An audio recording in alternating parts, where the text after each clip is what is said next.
અમદાવાદમાં એક પ્રશ્ન, એક મુદ્દો જે માથાનો દુખાવો બની ગયો છે એ છે ટ્રાફિકનો પ્રશ્ન। વારંવાર ગુજરાત હાઈકોર્ટ દ્વારા તેને લઈને સવાલ કરવામાં આવે છે, લતાડ લગાડવામાં આવે છે। આજે ટ્રાફિક પોલીસે ગુજરાત હાઈકોર્ટમાં જવાબ રજૂ કર્યો કે ટ્રાફિકના નિયંત્રણ માટે ટ્રાફિક પોલીસ દ્વારા ખાસ કરીને નવરાત્રિના તહેવારમાં શું કાર્યવાહી કરવામાં આવી છે। વધુ વિગત આપશે જિગ્નેશ પટેલ। જિગ્નેશ,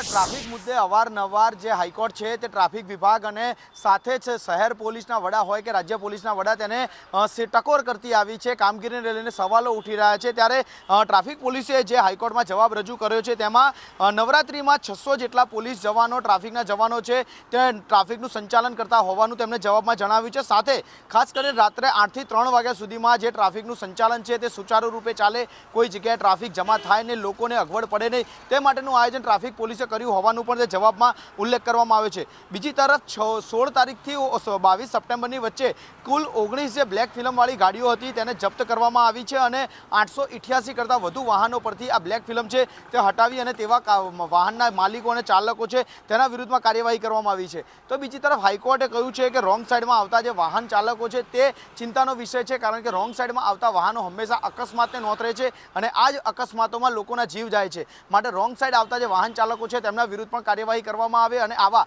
સ્પોટ નક્કી કરી અને રોંગ સાઈડમાં વાહન ચલાવતા લોકો બંધ થાય અથવા તો વાહન ચાલક જે રોંગ સાઈડ વાહન ચલાવે છે તેના ઉપર બ્રેક લાગે તે પ્રમાણે કાર્યવાહી થવી જરૂરી છે।